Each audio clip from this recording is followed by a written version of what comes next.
Grey Wind died at the Red Wedding, just like Robb. Lady was executed unjustly for something she didn't do, just like Sansa's Innocence. Summer sacrificed himself protecting Bran, and Bran gave up everything to become the three-eyed raven. Are you seeing the pattern here? The Direwolves weren't just pets. They were prophecies on four legs, and George R.R. Martin was dropping hints from the very first episode. Let me show you exactly how deep this rabbit hole goes. In the pilot episode of Game of Thrones, Ned Stark and his sons found a dead female direwolf with 6 pups huddled around her body. The mother had been killed by a stag, impaled through the throat by its antlers. Jon Snow noticed something important: 5 pups for 5 trueborn Stark children. The direwolf is the sigil of House Stark. Your children were meant to have these pups, he told Ned. But here's what most people miss: that dead mother direwolf? She foreshadowed Ned's own death. Think about it, a direwolf, the symbol of House Stark, killed by a stag, the symbol of House Baratheon. Ned Stark would later be executed on the orders of Joffrey Baratheon, a boy who claimed the stag as his sigil.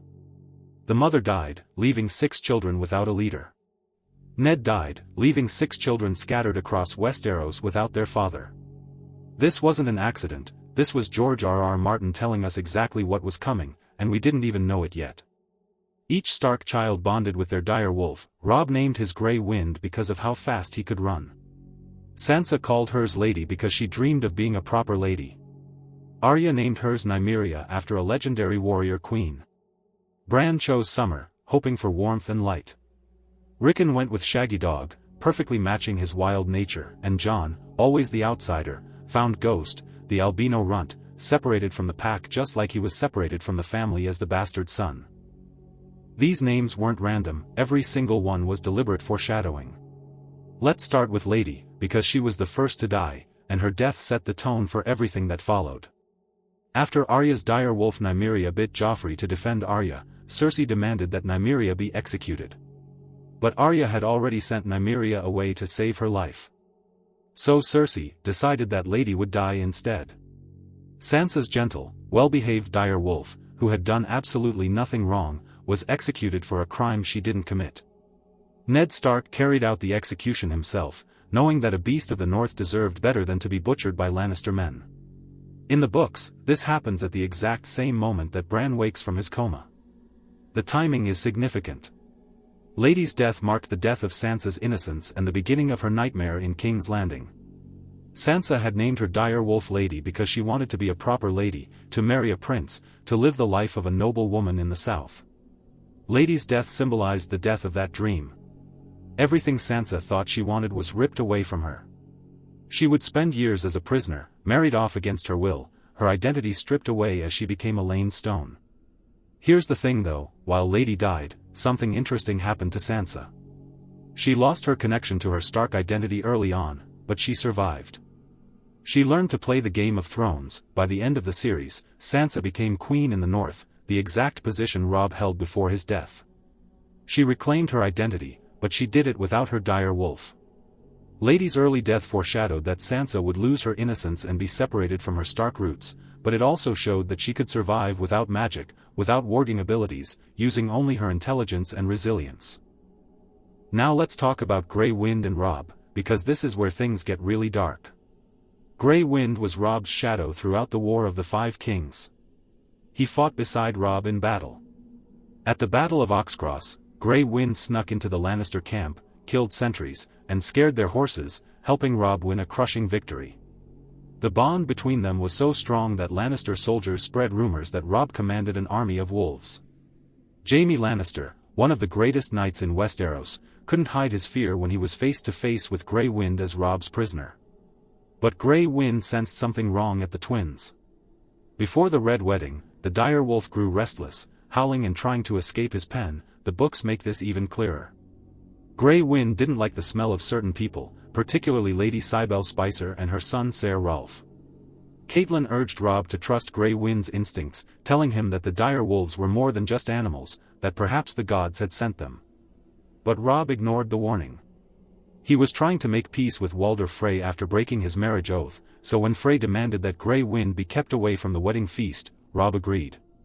That decision cost him everything. During the Red Wedding massacre, Grey Wind was trapped in the kennels.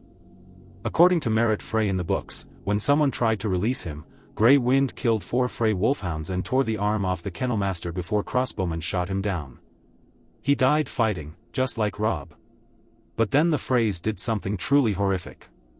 They cut off Robb's head and sewed Grey Wind's head onto his body, parading the desecrated corpse through the castle grounds with a crown mockingly nailed to the direwolf's head.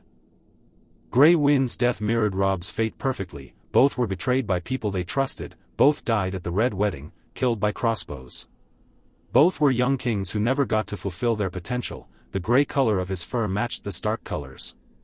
His name, Grey Wind, spoke of something powerful but fleeting. Robb won every battle but lost the war. He was the king in the north for such a short time, like wind passing through. Grey Wind died, Robb died, and the dream of northern independence died with them. But there's an even darker theory. In the books, Robb's last word wasn't "mother" like in the show. It was "Grey Wind." Some fans believe that Robb, who had the warging ability all Stark children possess, tried to transfer his consciousness into Grey Wind in his final moment. If this theory is true, then Robb died twice. First as himself, then moments later as Grey Wind, killed by crossbow bolts while trapped in a cage. Dying, then waking up in your direwolf's body only to die again seconds later? Let's move to something slightly less traumatic. Let's talk about Nymeria and Arya. Arya named her direwolf after Nymeria of Dorne, the warrior queen who led her people across the narrow sea to safety 1,000 years ago. Right from the start, Arya was telling us who she would become. When Nymeria bit Joffrey to protect Arya, Arya made a choice that changed everything. She forced Nymeria to run away, throwing rocks at her, hitting her twice to make her leave. Arya cried while doing it, but she knew Cersei would have Nymeria killed otherwise. This was the moment that separated Arya from her home and her identity. She saved Nymeria's life, but she lost her companion in the process. Here's where it gets fascinating. In the books, even though Arya and Nymeria are separated by entire continents, Arya unconsciously wargs into Nymeria almost every night. She doesn't even realize at first that the wolf dreams are real. While Arya trains to become no one with the faceless men in Bravos, Nymeria builds a massive wolf pack in the Riverlands. Rumors spread about a monstrous she-wolf leading hundreds of wolves, a beast that no trap can hold, that fears neither steel nor fire. In one of the most heartbreaking moments in the books, Arya, through Nymeria's eyes, finds Catelyn's body in the river after the Red Wedding. Nymeria drags her mother's corpse to shore, trying to wake her.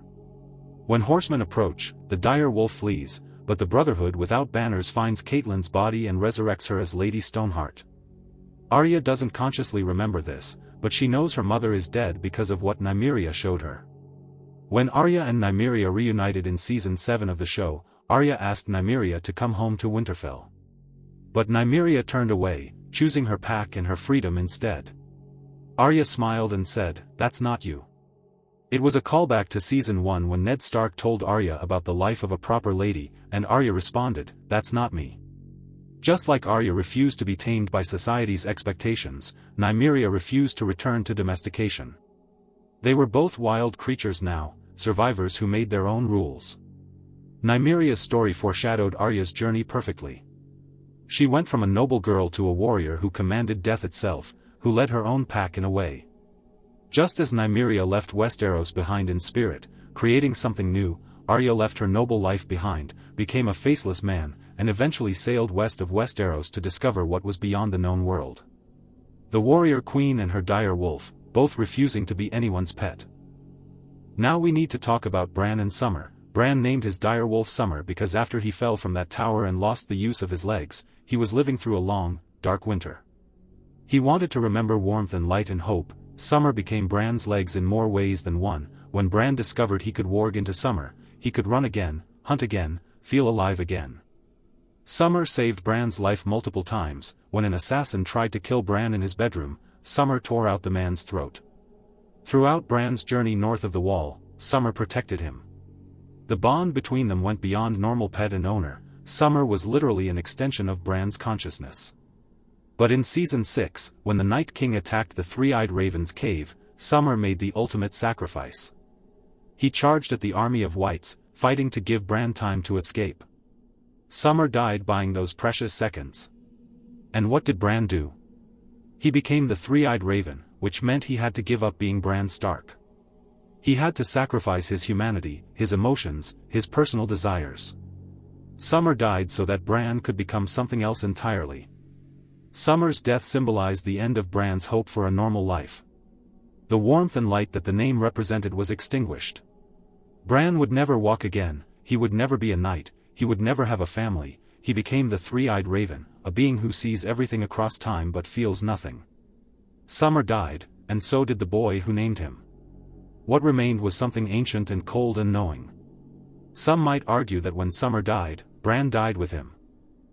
Shaggydog and Rickon's story is shorter but no less tragic. Rickon was the youngest, wild and untamed. Shaggydog perfectly matched his energy. The Direwolf didn't follow commands. He was unpredictable, fierce, representing Rickon's untrained, uncontrolled nature. When Rickon and Osha went into hiding after Theon took Winterfell, Shaggydog went with them. But in Season 6, everything went wrong. The Umbers, who were supposed to protect Rickon, betrayed him to Ramsay Bolton. As proof that they had the real Rickon Stark, they brought Shaggydog's severed head. The Direwolf had been killed, and Rickon's fate was sealed. During the Battle of the Bastards, Ramsay released Rickon and told him to run to Jon Snow. As Rickon ran across that field, Ramsay shot arrow after arrow, playing with him. The final arrow struck Rickon just as he was about to reach Jon. Rickon and Shaggydog both died young, wild, and unable to defend themselves properly. They never had a chance to grow, to learn, to become something more. Shaggydog's wild nature meant he could never integrate into civilization, and Rickon's youth meant he couldn't navigate the dangerous politics of Westeros. Their deaths, while tragic, felt almost inevitable given their wild, untrained nature. And then there's Ghost, Jon Snow's albino direwolf. Ghost was the runt of the litter, found apart from his siblings, silent and different. His red eyes and white fur made him stand out, just like Jon's bastard status made him stand out in the Stark family. Jon gave Ghost his name because the direwolf was silent as a ghost and looked like one too. Ghost's albino coloring is actually brilliant foreshadowing that people didn't catch at first. On one level, a white wolf fits a bastard's version of the Stark sigil, which would be a white wolf on grey instead of a grey wolf on white. But on a deeper level, Ghost's white fur and red eyes actually foreshadow Jon's Targaryen heritage. The Targaryens have a history with albino and pale creatures, and Ghost's red eyes match the red eyes in weirwood trees, connecting Jon to both the north and to something more ancient. Ghost stayed with Jon through everything. At the Wall, Ghost defended Jon from whites. He helped Jon threaten bullies who were picking on Sam. When Jon was murdered by his Night's Watch brothers, Ghost guarded his body. There's a theory in the books that when Jon died, he warged into Ghost, which is how he survived until Melisandre resurrected him. His last word was, Ghost, just like Robb's last word was, Grey Wind. Ghost survived the Battle of the Bastards. He survived the Battle of Winterfell against the army of the dead, though he lost part of his ear. In the show's final season, Jon sent Ghost north with Tormund, and many fans were upset that Jon didn't even pet him goodbye. But after Daenerys died and Jon was exiled, he reunited with Ghost beyond the Wall. The two of them, together again, heading into the unknown. Ghost's survival is significant. He's one of only 2 direwolves who survived the entire series, along with Nymeria. Ghost represents Jon's resilience, his ability to survive despite being an outsider, despite being killed, despite losing everything. Jon was never fully accepted anywhere. Not at Winterfell, not at the Wall, not even as king in the north when his true parentage was revealed. But Ghost never left him. The silent albino direwolf and the bastard who became a king, both survivors, both outsiders, both heading back to where they belonged in the true north. The direwolves weren't just symbols, they were warnings, they were prophecies, they were showing us each character's fate from the very beginning, and most of us missed it on our first watch or read. That's the kind of detailed storytelling that made Game of Thrones so special. Nothing was there by accident, every detail mattered. When you rewatch the series now, knowing what happens to each character, the direwolf symbolism hits differently. You see Lady's execution and know Sansa's innocence dies with her. You see Grey Wind pacing restlessly before the Red Wedding and want to scream at Robb to listen to his wolf. You see Summer charge into the Whites and know Bran is sacrificing his last piece of humanity. You see Ghost's red eyes and realize they've been hinting at Jon's true heritage since episode 1.